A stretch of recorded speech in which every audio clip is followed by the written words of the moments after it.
The workshop hummed with activity despite being tucked away in the deepest caverns of the Draconic Citadel, far from the grand halls where the Elder Council made their pronouncements about tradition and proper dragon behavior. Zephyra's claws moved with practiced precision across the metallic surface of her latest creation, welding joints that would have taken human engineers hours to perfect. Her emerald scales caught the light from the plasma torches, creating dancing patterns across the cavern walls as she worked. At barely 2 centuries old, Zephyra was considered little more than a hatchling by dragon standards, despite being larger than most Earth buildings. Her ideas about engineering and technology were consistently dismissed by the older dragons who viewed such pursuits as beneath their ancient dignity. They believed dragons should concern themselves with hoarding treasure, territorial disputes, and the old ways that had served their kind for millennia. Another useless contraption, Elder Thorax had sneered just that morning when Zephyra had presented her latest design to the council. "Young one, dragons are creatures of magic and might, not makers of trinkets. Leave such tinkering to the lesser species." The rejection still stung, but Zephyra had long since learned to channel her frustration into her work. Her current project was her most ambitious yet, a revolutionary propulsion system that could revolutionize space travel for all species. Unlike the crude rockets that most civilizations used, her design harnessed the unique properties of dragonfire, channeling it through specially designed crystalline matrices that could achieve near-instantaneous acceleration without the massive fuel requirements that limited other technologies. The mathematics alone had taken her decades to work out, combining principles from 17 different fields of study. She had studied the engineering techniques of dozens of species, always careful to keep her research hidden from the other dragons who would have seen such interest in lesser knowledge as deeply shameful. A soft chime from her proximity sensors interrupted her concentration. Someone was approaching through the narrow tunnel that led to her workshop. Zephyra's head swiveled toward the entrance, her golden eyes reflecting her surprise. No one ever visited her workshop. The other dragons considered it beneath their notice, and representatives from other species rarely ventured this deep into dragon territory. The footsteps were definitely not dragon. Too light, too quick, and coming from someone much smaller than even the youngest dragon. As the visitor rounded the final bend in the tunnel, Zephyra found herself looking at something she had never seen in person before, a human. The human was male, middle-aged by their species standards, with graying hair at his temples and the kind of weathered hands that spoke of decades spent working with tools and machinery. He wore a simple jumpsuit marked with the insignia of the Galactic Engineering Consortium, and his eyes held the particular intensity that Zephyra recognized in fellow engineers. Incredible, the human breathed, his gaze sweeping across Zephyra's workshop.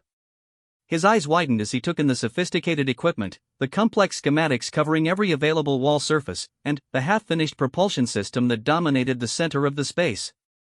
"I've never seen anything like this. The integration of biothermal dynamics with crystal and matrix acceleration, it's revolutionary." Zephyra blinked in astonishment. This tiny human had just described her work using technical terms that none of the elder dragons had bothered to learn. You understand what you're looking at?" The human stepped forward, pulling out a small scanning device and studying the propulsion system with obvious fascination. "My name is Marcus Chen. I'm a senior engineer with the consortium, and I've spent the last 30 years studying advanced propulsion theories. What you've built here represents a breakthrough that could change everything we know about space travel."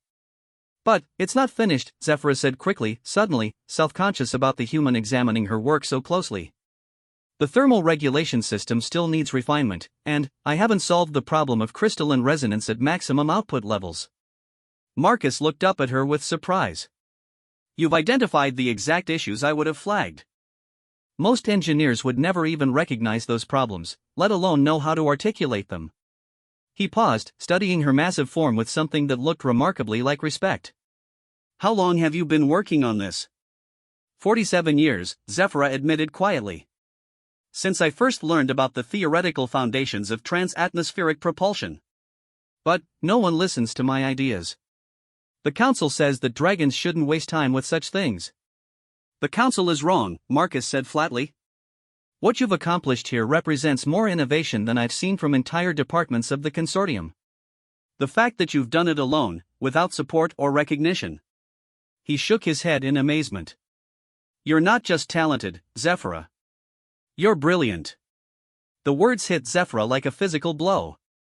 In 2 centuries of life, no one had ever called her brilliant. Troublesome, yes. Distracted, certainly. A disappointment to her noble bloodline, absolutely. But, never brilliant. How did you find my workshop? She asked, fighting to keep the emotion out of her voice. Marcus smiled. I've been studying energy signatures throughout this sector for the past 6 months, trying to identify sources of advanced technological development. Your workshop has been generating readings that shouldn't be possible with known technology. I had to investigate. You've been monitoring the Citadel without permission? Zephyra was more impressed than scandalized. It took considerable skill to conduct surveillance operations in Dragon territory without being detected. Monitoring energy signatures from international space, Marcus corrected diplomatically. I'm part of a consortium task force dedicated to identifying and supporting exceptional engineering talent throughout the galaxy. We've learned that innovation often comes from unexpected sources. Zephyra felt a flutter of something she hadn't experienced in decades: hope. What kind of support? Resources, funding, collaborative opportunities with other brilliant minds, Marcus said, moving closer to examine the crystal and matrix array. The consortium believes that technological advancement benefits everyone, regardless of species or political boundaries. We're always looking for engineers who think beyond conventional limitations. The council would never approve, Zephyra said automatically, though her heart was racing at the possibilities Marcus was describing. The council doesn't need to approve, Marcus replied. You're a sentient being with the right to pursue your own interests. The consortium has worked with individuals from hundreds of different species, many of whom faced similar resistance from their own people. Zephyra studied the human carefully. Despite his small size, there was an aura of competence and determination about him that reminded her of the most successful engineers she had read about. More importantly, he had looked at her work and immediately understood not just what she was trying to accomplish, but how close she was to succeeding. What would you want in return? She asked. Dragons were naturally suspicious of offers that seemed too good to be true. Marcus grinned. The chance to learn from you. I've been working on propulsion systems for 3 decades, and I've never seen anyone approach the fundamental problems the way you have. Your solutions are elegant, innovative, and completely outside conventional thinking. If you'll let me, I'd like to be your first student. The offer was so unexpected that Zephyra almost laughed. A human engineer, representing one of the galaxy's most prestigious scientific organizations, wanted to learn from her. The same her that the Dragon Council considered a waste of scales and ancient bloodline. I've never taught anyone before, she admitted. I've never learned from a dragon before, Marcus replied. We'll figure it out together. Zephyra looked around her workshop, seeing it suddenly, through new eyes. For decades, it had been her refuge, the only place where she could pursue her passion without judgment or interference. Now, for the first time, someone else shared her excitement about the possibilities contained within these walls. There are things about dragon fire dynamics that your people don't understand, she said slowly. Principles that could revolutionize how you approach thermal energy management. And there are manufacturing techniques and resource management strategies that could help you scale your designs for practical implementation, Marcus replied. Imagine what we could accomplish together. Zephyra made her decision. For too long, she had worked alone, her ideas dismissed and her potential wasted. Here was someone who not only recognized her abilities but wanted to help her reach heights she had never imagined possible. Very well, Marcus Chen, she said formally. You may return tomorrow, and we will begin your education in dragon engineering principles. Marcus's smile was radiant. And you'll let me share some human techniques that might complement your work? I suppose I could listen to a few suggestions, Zephyra said, though her tone suggested considerably more enthusiasm than her words implied. As Marcus prepared to leave, he turned back to face her. Zephyra, I want you to know something. What you've accomplished here isn't just impressive for someone working alone, or impressive for someone your age, or impressive for a dragon. It's impressive, period. You have the potential to change the galaxy. After Marcus left, Zephyra remained in her workshop long into the night, staring at her propulsion system with new eyes. For the first time in her long life, someone believed in her abilities completely and without reservation. Someone saw past her youth, her species, and the disapproval of her own people to recognize the value of her work. Tomorrow would bring new challenges, new possibilities, and the beginning of a partnership that neither she nor Marcus could yet fully understand. But tonight, for the first time in decades, Zefra allowed herself to dream about a future where her innovations might actually change the galaxy. The workshop hummed quietly around her, its familiar sounds now carrying the promise of transformation. She was no longer just an ignored young dragon tinkering in isolation. She was an engineer with a brilliant human mentor, and, together they would accomplish things that neither of their species had ever thought possible. The real work was about to begin. Marcus arrived at Zefra's workshop precisely at sunrise, carrying a collection of equipment that would have taken most beings several trips to transport. The human's efficiency impressed Zefra, who had spent much of the night wondering if their encounter had been some sort of elaborate dream. The reality of Marcus unpacking advanced diagnostic tools and holographic projectors quickly dispelled any lingering doubts. "I brought some analysis equipment that might help us understand the finer points of your propulsion system," Marcus explained, setting up a quantum resonance scanner near the crystal and matrix array. "I also took the liberty of running some preliminary calculations based on what I observed yesterday." Zefra watched with fascination as Marcus worked. Human engineering tools were far smaller and more precise than anything she had access to, designed for manipulation by creatures with opposable thumbs rather than massive claws. Yet the underlying principles were remarkably sophisticated, and she found herself impressed by the elegance of their design philosophy. "Your thermal output calculations are off by approximately 12%, Marcus said, consulting a handheld device that hummed with processing power. "But not in the way you might expect. You're actually underestimating the efficiency of your Dragonfire integration. The crystalline matrix is amplifying the thermal energy beyond what conventional physics would predict." Zefra's massive head tilted in confusion. "That's impossible. I've run those calculations thousands of times. Dragonfire burns at a consistent temperature that should yield predictable results when channeled through crystal and focusing arrays. That's where human understanding of dragon biology might help," Marcus said with a grin. "We've studied dragonfire extensively, and we've discovered something that most dragons don't realize about their own abilities. Dragonfire isn't just thermal energy. It contains trace amounts of what we call bioquantum resonance. Essentially, your emotional and mental state directly influences the physical properties of your flame." Zefra stared at him in astonishment. "You're suggesting that my feelings affect my fire?" "More than that," Marcus said, pulling up a holographic display that showed complex wave patterns. "When a dragon is passionate about something, truly engaged and excited, their fire contains quantum signatures that can increase energy output by 15 to 20%. Yesterday, when you were explaining your propulsion system, your fire was burning nearly 23% above baseline efficiency." The implications hit Zefra like a meteor strike.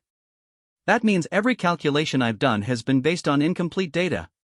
If dragon fire output varies based on emotional engagement, then your propulsion system could be far more powerful than you've realized," Marcus finished. "But it also means we need to develop emotional regulation protocols to ensure consistent performance. That's where human engineering principles could complement dragon capabilities." Marcus spent the next several hours demonstrating human approaches to standardization and quality control. Unlike dragons, who relied primarily on individual skill and instinct, humans had developed elaborate systems for ensuring consistent results regardless of who was operating the equipment. The concept of detailed procedural documentation was foreign to dragon engineering culture, but Zefra quickly grasped its potential applications. "So instead of relying on my natural ability to control fire temperature, we would develop mechanical systems that could compensate for emotional variations?" she asked, studying Marcus's diagrams with growing excitement. "Exactly. Think of it as creating a buffer system that allows you to harness your maximum potential while maintaining the reliability needed for practical applications," Marcus explained. "Your natural abilities provide the raw power, while human engineering principles ensure that power can be consistently applied." The collaboration proved even more productive than either of them had hoped.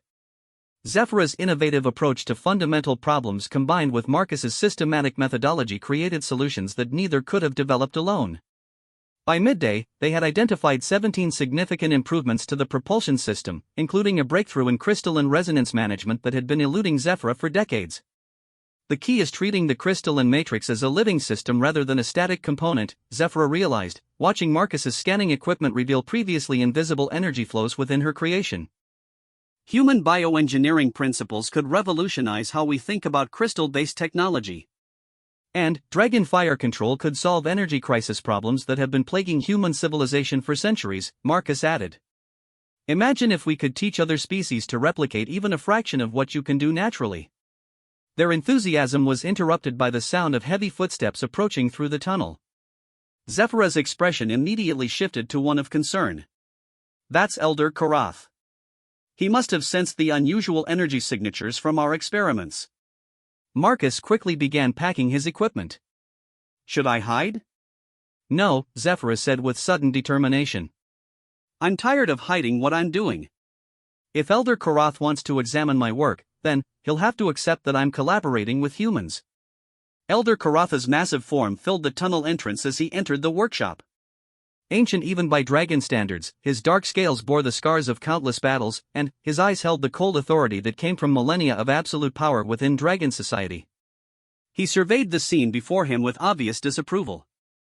Young Zephyrah, he rumbled in a voice like distant thunder, explain why you have brought a human into the sacred spaces of our citadel. Elder Karath, Zephyrah replied, inclining her head respectfully but maintaining her position between the Elder and Marcus. Marcus Chen is an engineer from the Galactic Consortium. He's helping me refine my propulsion system. Helping? Karatha's laugh was bitter and filled with contempt. What could a short-lived creature possibly teach one of dragonkind?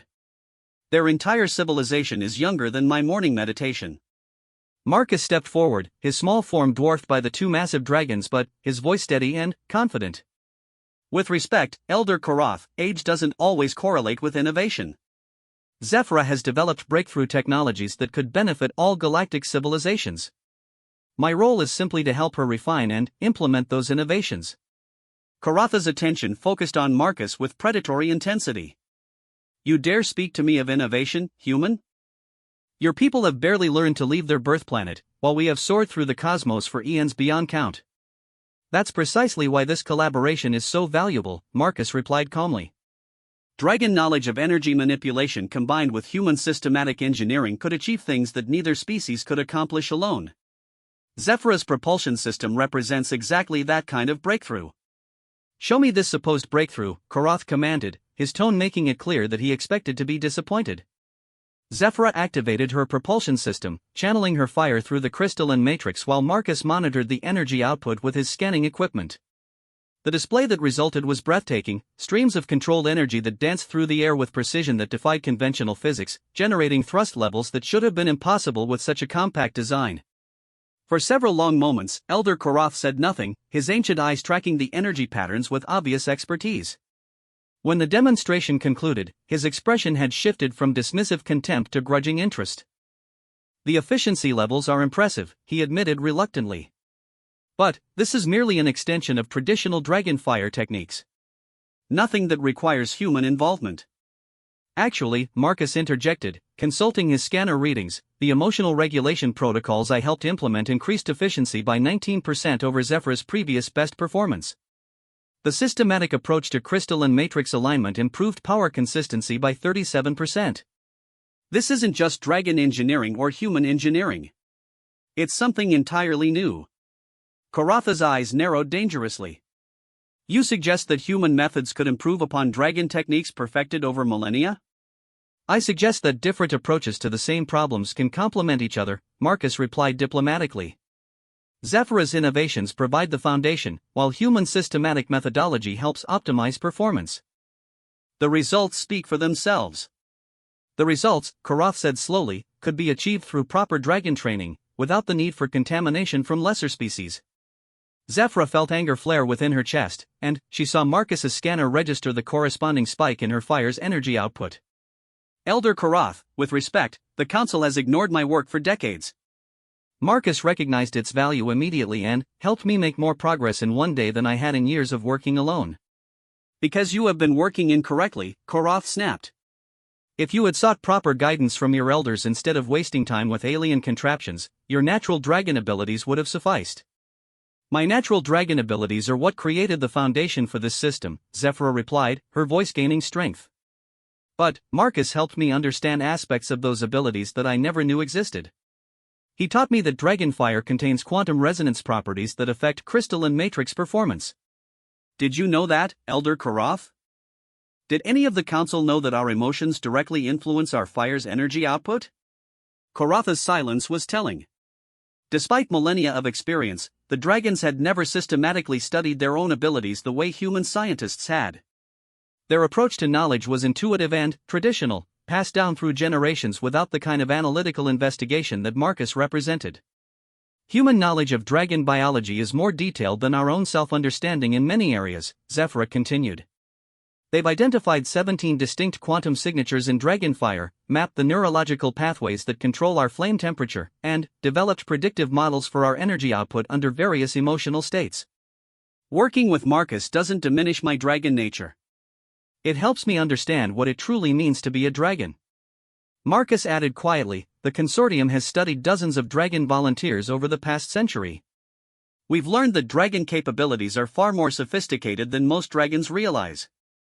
This collaboration isn't about humans teaching dragons. It's about sharing knowledge that benefits everyone. Elder Karath studied them both for a long moment, his expression unreadable. Finally, he spoke. You will cease this collaboration immediately. The human will leave Citadel territory and not return. Zephyra, you will report to the council tomorrow to explain your actions. No, Zephyra said simply. The word hung in the air like a physical presence. Dragons did not refuse direct orders from their elders, particularly not orders from someone as powerful and ancient as Karath. What did you say? Karatha's voice dropped to a dangerous whisper. I said no, Elder Karath. I will not cease my collaboration with Marcus. I will not abandon my work.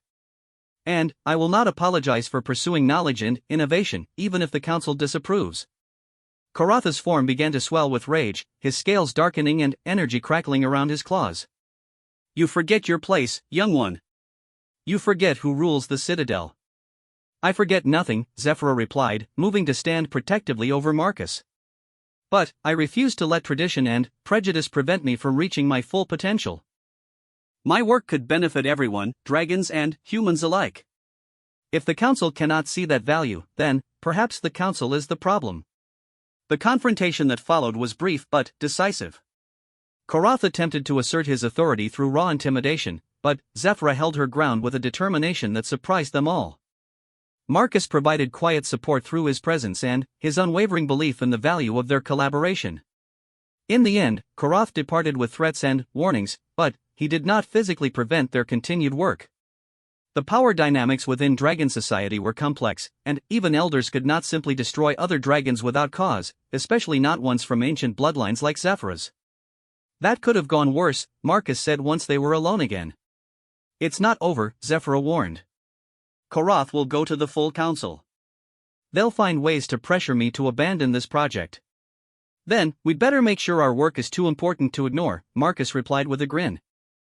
How do you feel about revolutionizing galactic transportation within the next few weeks? Zephyra looked at her propulsion system, then at Marcus, then back at her life's work. For the first time in centuries, she felt truly alive with possibility. I think it's time to show the galaxy what dragons and humans can accomplish together. The partnership that had begun with curiosity and mutual respect was now forged in the crucible of opposition and shared determination. Whatever challenges lay ahead, Zephyra and Marcus would face them as equals, each contributing their unique strengths to a collaboration that would change everything.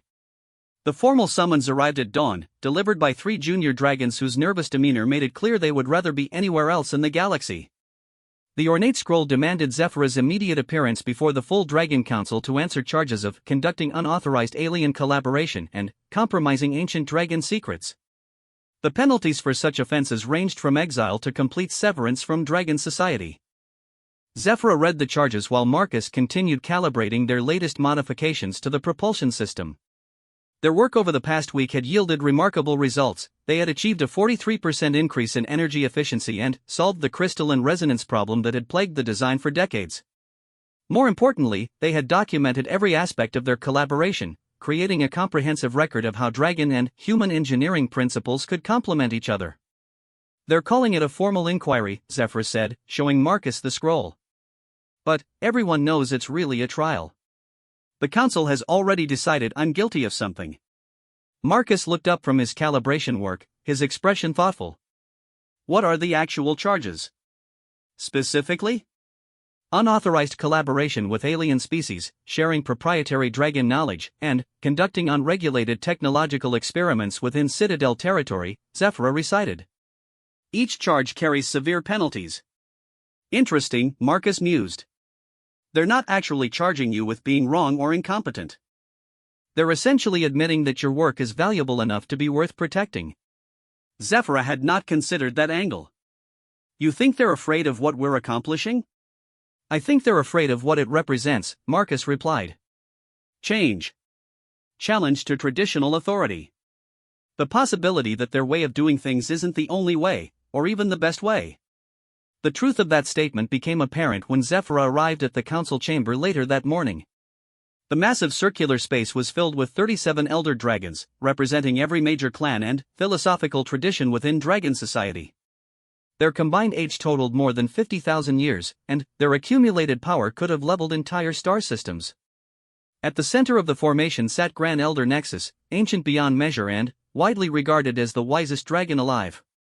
His scales had long since faded to a translucent silver that seemed to absorb and reflect light in equal measure, and his eyes held depths that spoke of knowledge gathered across eons.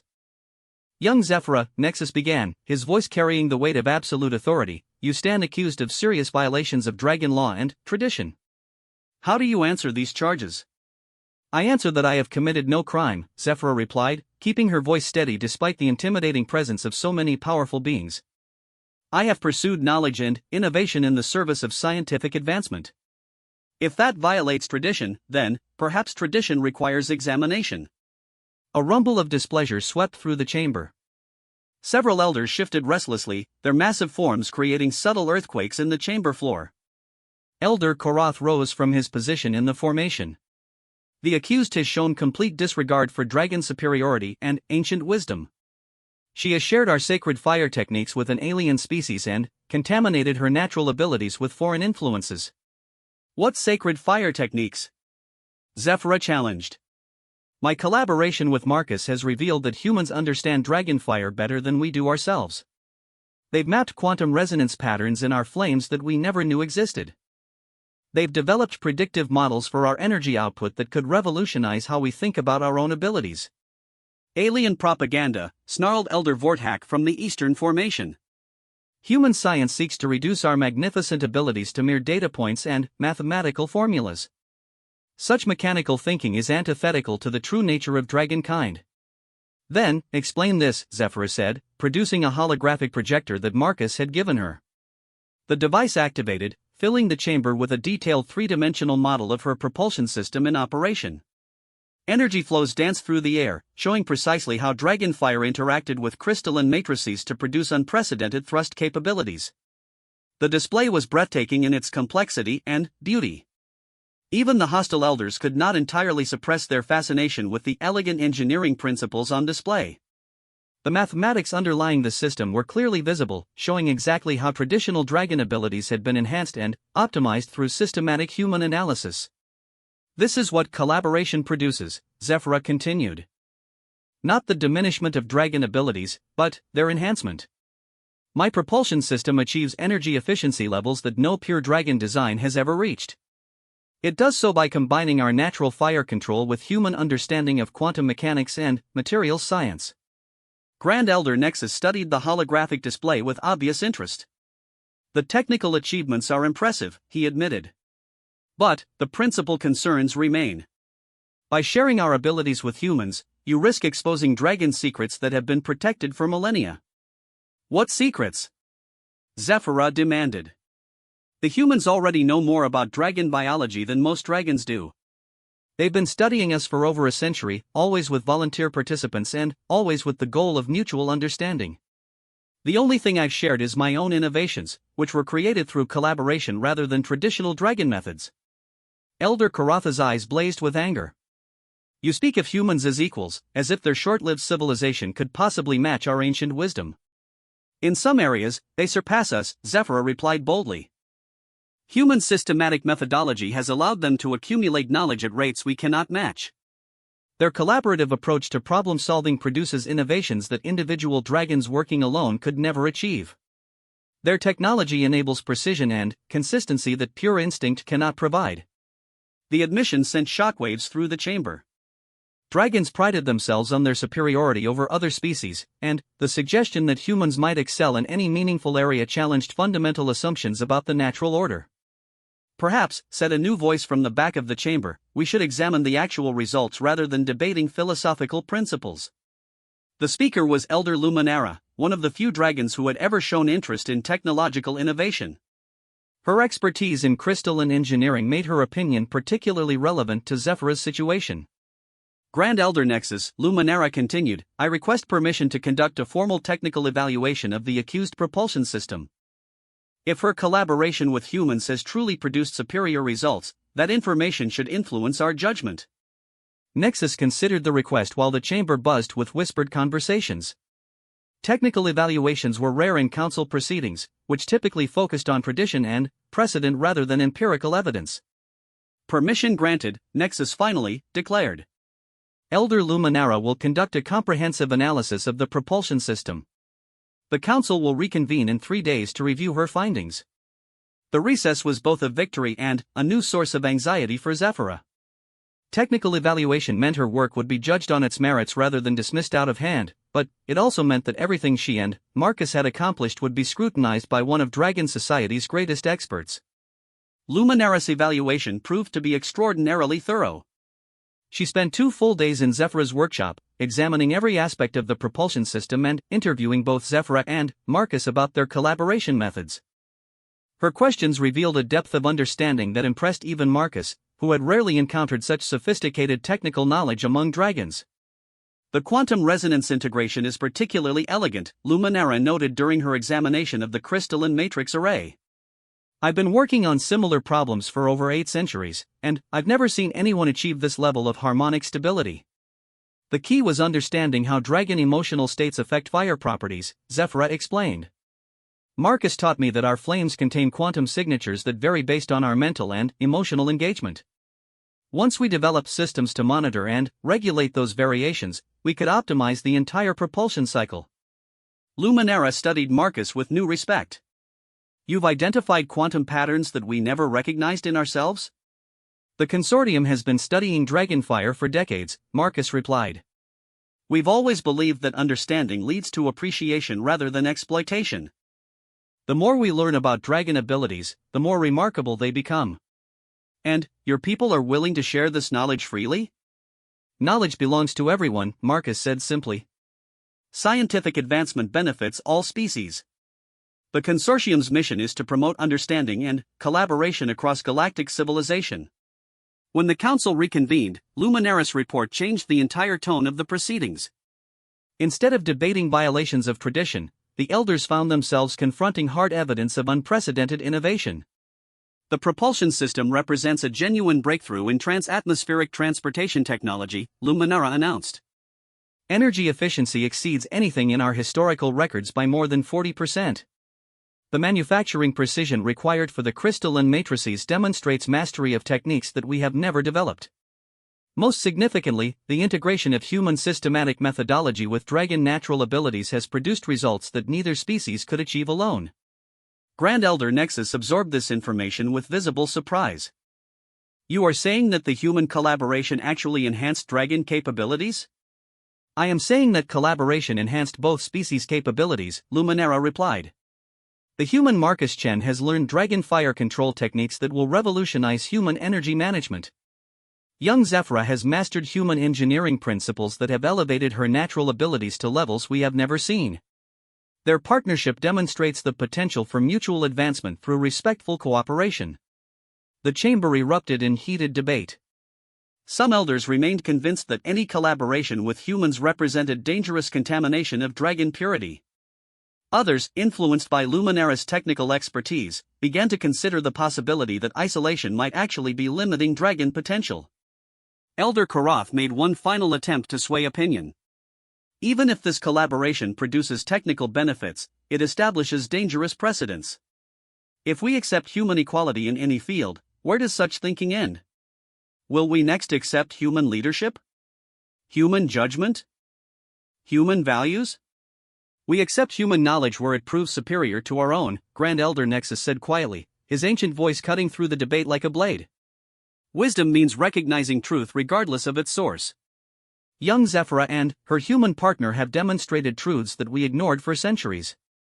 Perhaps it is time for Dragon Society to learn from their example. The final vote was closer than Zefra had dared to hope, 19 elders in favor of allowing the collaboration to continue, 15 opposed, and 3 abstentions. It was not overwhelming support, but it was enough to establish a new precedent within Dragon Society. As the council session concluded, Grand Elder Nexus approached Zefra personally. "Your work will be watched carefully," he warned. "Many still oppose what you represent. But you have earned the right to prove that collaboration can serve dragon interests." "Thank you, Grand Elder," Zefra replied formally. "Do not thank me yet," Nexus said with something that might have been amusement. "I am authorizing you to expand your collaboration. The consortium has requested permission to establish a permanent research facility near the Citadel. You will serve as our liaison to that facility." Zefra's heart soared. A permanent research facility meant access to resources and expertise beyond anything she had imagined. It meant the opportunity to pursue innovations on a scale that could truly change galactic civilization. But it also meant that her every action would be scrutinized by those who hoped to see her fail. The real test of dragon-human collaboration was just beginning. Marcus was waiting in her workshop when she returned, his expression carefully neutral. "How did it go?" "We won," Zefra said simply. "But now the real work begins." As they began planning for the expanded collaboration that lay ahead, both Zefra and Marcus understood that they had crossed a threshold from which there could be no return. They had proven that their partnership could produce genuine innovation, but they had also made enemies who would not easily accept the changes they represented. The galaxy was about to discover what dragons and humans could accomplish when they worked together as equals. Whether that discovery would lead to triumph or tragedy remained to be seen. The emergency alert reached Zefra's workshop at 0347 Galactic Standard Time, cutting through the steady hum of equipment calibration like a plasma torch through steel. Marcus, who had been working late on optimization algorithms for their new quantum resonance chambers, immediately brought up the priority communication display while Zefra's massive form shifted from her resting position near the thermal regulation systems. "All galactic civilizations, priority alpha alert," the automated voice announced in 17 different languages simultaneously. Catastrophic system failure detected in the Kepler 442 binary star system. Stellar destabilization affecting inhabited worlds. Immediate evacuation protocols in effect. Estimated population at risk, 4.7 billion sentient beings across 12 species. The holographic display that materialized showed a three-dimensional map of the affected star system. 2 massive stars, locked in an ancient gravitational dance, were exhibiting unprecedented instability. Massive solar flares erupted from both stellar surfaces, creating radiation storms that made normal space travel impossible. Worse, the gravitational fluctuations were causing orbital decay among the system's inhabited planets. "How long before total system collapse?" Marcus asked, his fingers dancing across control interfaces as he pulled up detailed technical readings. "Estimated 18 to 22 days before critical orbital degradation makes planetary evacuation impossible," the emergency broadcast continued. "Standard evacuation protocols insufficient for population scale and temporal constraints. All advanced civilizations requested to provide immediate assistance." Zefra studied the data with growing horror. Nearly 5 billion beings trapped in a collapsing star system, with conventional evacuation methods capable of moving perhaps 10% of the population before the window closed forever. The scale of potential catastrophe dwarfed anything in recorded galactic history. "The radiation levels are impossible," she murmured, examining the stellar output readings. "No known shielding technology can protect conventional spacecraft in that environment. Any rescue attempt would be suicide for the crews involved." Marcus was silent for several minutes, his attention focused on complex calculations that filled multiple holographic displays. When he finally spoke, his voice carried an odd note of excitement mixed with determination. "Unless we could complete the shield integration protocols we've been developing for your propulsion system," he said slowly. "The quantum resonance chambers could theoretically generate barrier fields strong enough to deflect stellar radiation. Combined with your fire-based propulsion, we might be able to build ships capable of operating in that environment." Zefra's head swiveled toward him with sharp attention. "Marcus, those protocols are completely theoretical. We've never tested them under actual stellar bombardment conditions. The energy requirements alone would be enormous. But, possible, Marcus insisted, bringing up their latest technical specifications. Look at these numbers. A Dragon-powered vessel using our hybrid technology could generate protective fields 20 times stronger than conventional shielding. The propulsion efficiency would allow rapid transit times even under extreme gravitational stress. We could save millions of lives. The magnitude of what Marcus was suggesting hit Zephyra like a physical blow. Their experimental technology, still in early development stages, could potentially represent the only hope for billions of sentient beings. But, attempting such a rescue would mean risking everything they had worked for on systems that existed mostly in theoretical form. We would need to construct entirely new vessels, she said, her engineering mind already working through the technical challenges. Ships designed specifically for this rescue operation. The time frame is impossible. Not if we get help, Marcus replied, activating his communication array. The consortium has shipyards throughout the galaxy. If we can provide the technical specifications, they can begin construction immediately. With Dragonfire integration, we could have the first prototype vessels ready within 10 days. 10 days to build ships using untested technology? Zephyra was simultaneously terrified and exhilarated by the prospect. Marcus, if we're wrong about the capabilities, if our calculations are off by even small margins, we could be sending rescue crews to their deaths.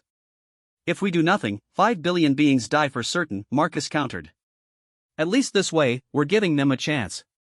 The debate was interrupted by another priority communication, this one from Grand Elder Nexus himself. The ancient dragon's image materialized in the workshop, his expression gravely serious. Zephyra, Nexus began without preamble. The Council has been monitoring the Kepler 442 situation. The Galactic Response Consortium is requesting Dragon assistance in evacuation efforts. Traditional Dragonfire could provide enhanced propulsion for rescue vessels. Grand Elder, Zephyra replied carefully, Marcus and I have been developing technology that could provide more than enhanced propulsion. Our hybrid systems might be capable of operating directly within the radiation storm environment. Nexus's ancient eyes sharpened with interest. Explain. Zephyra and Marcus spent the next hour presenting their proposed solution to the Grand Elder. Their quantum resonance shielding could protect vessels from stellar radiation. Their Dragonfire propulsion systems could provide the speed and maneuverability needed to navigate the chaotic gravitational environment. Most importantly, their automated navigation systems could coordinate massive evacuation fleets with unprecedented precision. The technology is largely theoretical, Nexus observed when they finished their presentation. All revolutionary technology begins as theory, Marcus replied. The question is whether we're willing to test our theories when 5 billion lives hang in the balance. Nexus was quiet for several minutes, his ancient mind weighing possibilities that neither Zephyra nor Marcus could fully comprehend. When he finally spoke, his decision carried the weight of species-altering consequences. You have full Council authorization to proceed, he declared. All Dragon resources are at your disposal. Additionally, I am assigning 12 volunteer dragons to serve as power sources for your rescue vessels. Each volunteer understands the risks involved. The next 10 days transformed Zephyra's quiet workshop into the nerve center of the largest technological mobilization in galactic history. Consortium shipyards across 17 star systems worked around the clock to construct vessels based on her hybrid designs. Dragon volunteers arrived daily to begin training on human-built fire integration systems. Engineers from dozens of species contributed expertise to the desperate rescue effort. But, not everyone supported the operation. Elder Karath and his faction viewed the emergency as an opportunity to discredit Zephyra's collaboration with humans. They argued that untested hybrid technology represented an unacceptable risk to dragon lives, and they questioned whether non-dragon populations were worth such extraordinary efforts. The opposition came to a head on the 7th day of construction, when 3 dragon volunteers suffered severe injuries during fire integration training.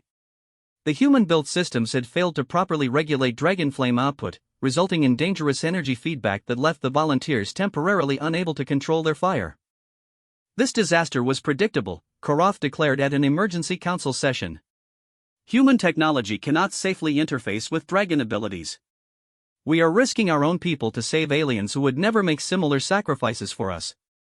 The integration problems have been identified and corrected, Zephyra replied, though her confidence was shaken by the training accidents. We've redesigned the feedback systems to prevent energy cascade failures.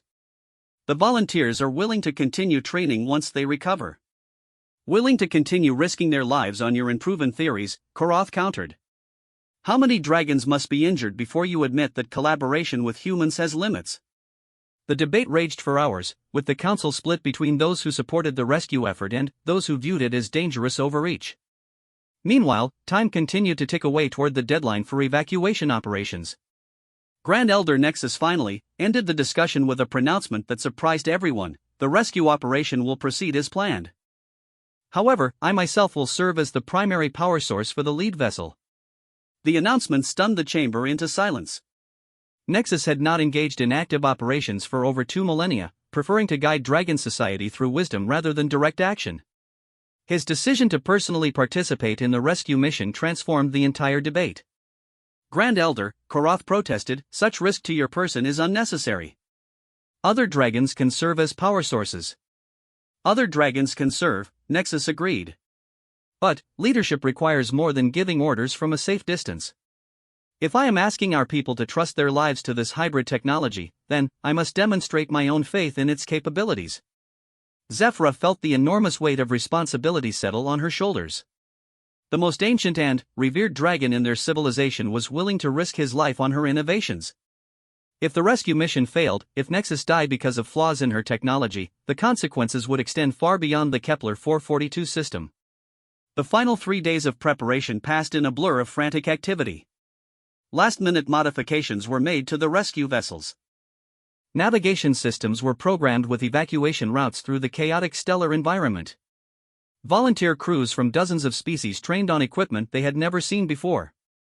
Marcus barely slept during those final days, his attention focused entirely on perfecting the integration between human engineering and dragon capabilities. He worked with an intensity that worried Zefra, pushing himself beyond normal human endurance limits in his determination to ensure the mission's success. You need to rest, Zefra told him on the final night before departure.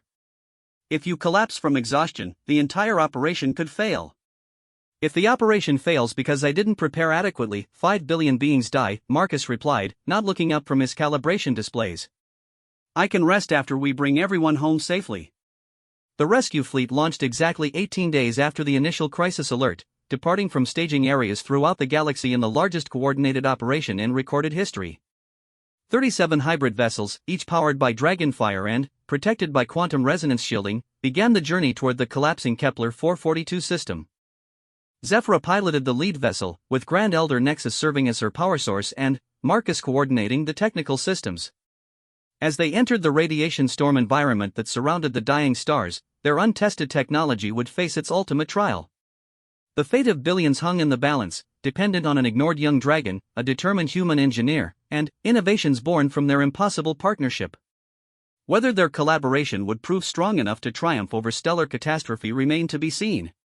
But, as the rescue fleet penetrated deeper into the chaos of the collapsing system, one thing became clear: the galaxy would never be the same, regardless of the operation's outcome. The age of dragon-human cooperation had begun in the crucible of crisis, and the universe was about to discover what such partnerships could achieve when everything was at stake.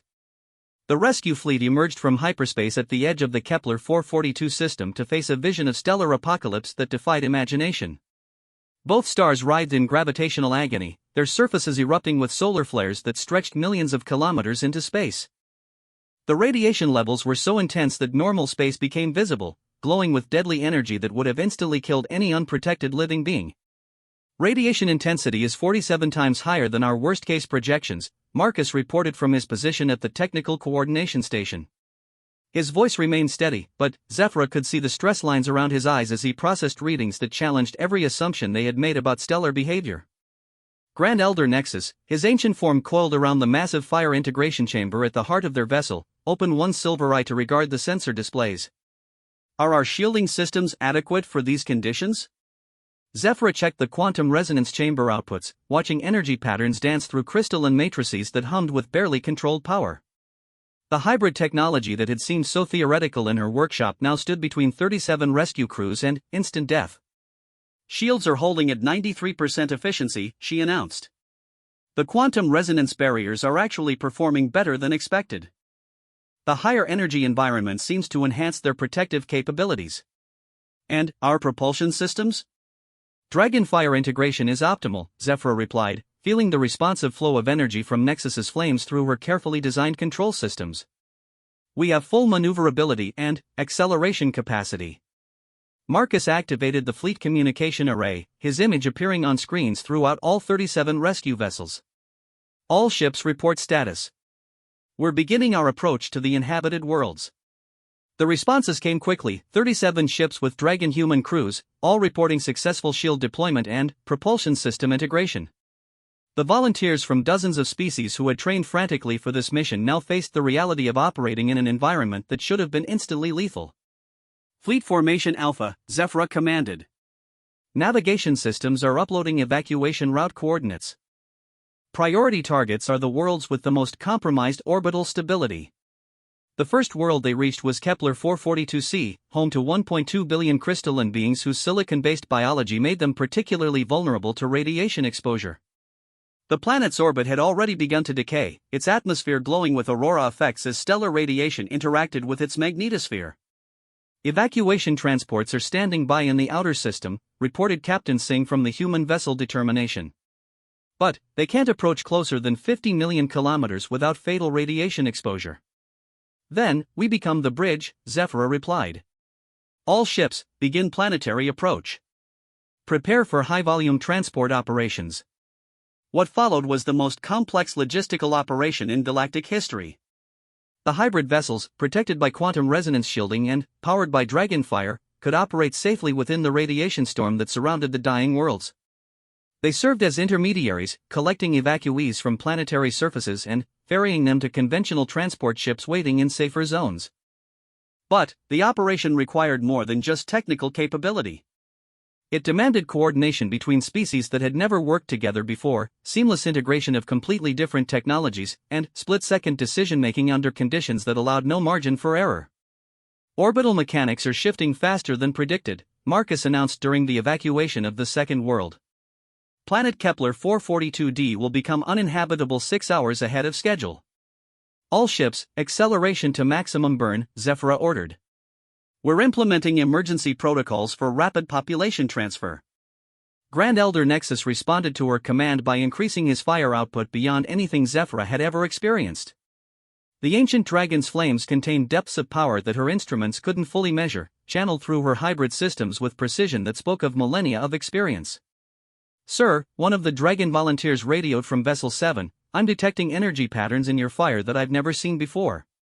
The quantum resonance is off the charts. Nexus's voice, when it came through the communication system, carried quiet pride.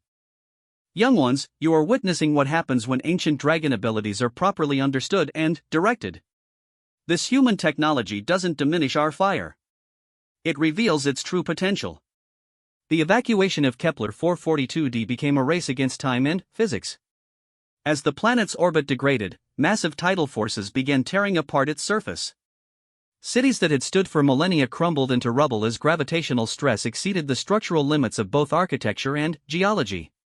We're losing the primary spaceport, reported Lieutenant Commander Torres from Rescue Vessel 12. Recommend switching to emergency landing protocols. Negative, Zephyra replied. Our ships can handle direct surface operations. All vessels, prepare for atmospheric entry. The hybrid vessels proved capable of feats that conventional spacecraft could never attempt. Protected by quantum resonance barriers, they could dive directly through radiation-charged atmospheres. Powered by Dragonfire, they could hover above crumbling surfaces and maintain position despite massive gravitational fluctuations. Marcus coordinated the surface operations with a precision that impressed even the ancient dragons. His systematic approach to resource allocation ensured that evacuation efforts focused on areas with the highest population density while accounting for the rapidly changing planetary conditions. Transport efficiency is exceeding all projections, he reported during a brief operational pause. We're moving populations at rates that should be impossible with vessels of this size. The dragons are achieving fire output levels beyond anything in our historical records, Elder Luminara added from her position aboard Vessel 19. It appears that working with human engineering systems actually enhances our natural capabilities. But the operation's success attracted unwanted attention. On the fifth day of evacuation efforts, long-range sensors detected the approach of vessels that didn't belong to any of the participating civilizations. Unknown ships entering the system, Marcus announced, his voice tight with concern. Configuration suggests military-grade weaponry and advanced shielding systems. The approaching vessels belong to the Hegemony of Worlds, a militant faction that opposed cooperation between species and viewed the rescue operation as dangerous precedent for interspecies collaboration. Their arrival threatened to transform the rescue mission into an armed confrontation that could doom millions of beings still awaiting evacuation. "This is Commodore Vex of the Hegemony Fleet," came the transmission from the lead military vessel.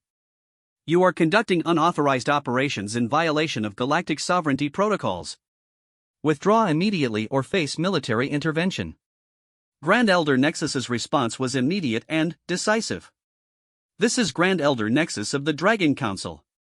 We are conducting humanitarian operations under emergency protocols. Any interference with these operations will be considered an act of war against Dragon civilization." "Your threats carry no weight, Ancient One," Vex replied contemptuously. "The Hegemony recognizes no authority in this matter. You have 1 hour to withdraw your vessels." Zephyra felt rage flare within her chest, and her instruments registered the corresponding spike in fire energy output. The idea that anyone would prioritize political ideology over the lives of billions of innocent beings filled her with fury that threatened to overwhelm her control systems. "Marcus," she said quietly, "how long until the final evacuations are complete?" 18 hours, Marcus replied. "Maybe 16 if we push the systems beyond recommended safety margins." "And how long can our defensive systems hold against hegemony weapons?" Marcus ran rapid calculations, cross-referencing their shield capabilities against known hegemony armaments. "Unknown. Our quantum resonance barriers were designed to deflect stellar radiation, not military-grade plasma weapons. But the energy levels involved are comparable." Grand Elder Nexus made the decision that would define the operation's legacy. "All vessels, continue evacuation operations. Ignore hegemony threats. If they attack humanitarian missions, the galaxy will remember their choice." The confrontation that followed tested every aspect of the Dragon-human collaboration. Hegemony forces attempted to disable the rescue vessels through targeted electromagnetic pulses, but the hybrid shielding systems proved resistant to conventional electronic warfare. When they escalated to direct weapon fire, they discovered that quantum resonance barriers could deflect energy weapons as effectively as they deflected stellar radiation. "Their shields are holding against our main batteries," came the frustrated report from one hegemony vessel. "The energy dispersal patterns are unlike anything in our tactical databases." But the rescue fleet faced challenges beyond military opposition. The stellar collapse was accelerating, creating gravitational anomalies that threatened to tear apart the remaining planets before evacuation efforts could be completed. Time was running out for nearly 500 million beings still trapped on the innermost worlds. "We need to increase our operational tempo beyond safe parameters," Zephyra announced to the fleet. "All dragons, prepare for maximum fire output. All human crews, prepare for emergency systems overload." What followed was a demonstration of cooperation and determination that redefined what was possible when different species worked together toward a common goal. Dragons channeled fire with intensity that bordered on self-destructive, while human engineers pushed hybrid systems beyond their design limits to extract every possible increment of performance. Elder Karath, commanding Vessel 23, radioed a message that surprised everyone who heard it. "Young Zephyra, your innovations have enabled achievements that pure dragon tradition could never have accomplished. I withdraw my previous objections to dragon-human collaboration." "Sir," Zephyra replied, "your courage in volunteering for this mission speaks louder than any political position." "Courage is easy when the cause is just," Karath responded. "What you and Marcus have built together represents the future of galactic civilization." The final phase of the evacuation required techniques that existed nowhere in any species' operational manuals. Rescue vessels operated in formation patterns that maximized their coverage while minimizing their exposure to both stellar radiation and hegemony weapons. Dragons and humans worked in perfect synchronization, each complementing the other's strengths while compensating for their limitations. When the last transport ship departed the Kepler 442 system, carrying the final group of evacuees to safety, the rescue fleet had achieved the impossible, the complete evacuation of 4.7 billion sentient beings from a collapsing star system, accomplished in the face of both stellar catastrophe and military opposition. The celebration that followed was subdued, marked more by exhaustion and relief than triumphant joy. The rescue crews had pushed themselves and their equipment beyond every limit, and the cost of their success was measured in burned-out systems and dragons who would need months to recover their full fire capabilities. But the impact of their achievement extended far beyond the successful rescue operation. In 18 days of crisis, the dragon-human collaboration had demonstrated capabilities that neither species could have achieved alone. They had proven that cooperation between different civilizations could overcome challenges that had seemed impossible. Status report: Grand Elder Nexus requested as the rescue fleet began its journey back to Dragon space. All evacuees successfully transferred to long-term transport vessels, Marcus reported. 0 casualties among civilian populations. Minimal damage to rescue fleet vessels. Mission success by all measurable criteria. And the broader implications? Zephyra answered that question. 12 different species have requested technical information about our hybrid systems. The Galactic Council has authorized formal studies of dragon-human collaboration. 3 major civilizations have proposed joint research initiatives. Most significantly, Marcus added, the hegemony of worlds has withdrawn their opposition to interspecies cooperation. Witnessing the rescue operation changed their fundamental assumptions about what different species can accomplish together. Nexus nodded slowly, his ancient eyes reflecting satisfaction that went beyond mere mission success. Then, the young dragon who was ignored by her own people has become the architect of a new age of galactic cooperation. As the rescue fleet approached Dragon space, Zephyra reflected on the journey that had brought her from an isolated workshop to the center of galactic transformation. The collaboration that had begun with Marcus recognizing her potential had evolved into something that would reshape civilization itself. The workshop that had once been her refuge now seemed impossibly small compared to the possibilities that stretched ahead. Dragon-human research facilities were being planned throughout the galaxy. Joint engineering projects would tackle challenges that no single species had been able to solve. The age of isolation and competition was ending, replaced by an era of cooperation and shared achievement. What's next? Marcus asked as they prepared for landing at the expanded research facility that now surrounded Zephyra's original workshop. Everything, Zephyra replied. We've proven that different species can work together as equals. Now we get to discover what else we can accomplish when we combine our unique strengths. The young dragon who had once sighed that everyone ignored her had become the catalyst for the greatest transformation in galactic history. Her partnership with the human engineer had grown into a movement that would define the future of interspecies relations throughout the cosmos. The galaxy would never again dismiss the potential that could be unlocked when different civilizations chose cooperation over conflict, understanding over prejudice, and innovation over tradition. The age of unified galactic civilization had begun in a forgotten workshop, nurtured by an unlikely friendship, and proven in the crucible of crisis. And, at the heart of it all was the fundamental truth that Marcus had recognized from the very beginning: brilliance exists in many forms, and the greatest achievements come from recognizing and nurturing that brilliance wherever it may be found.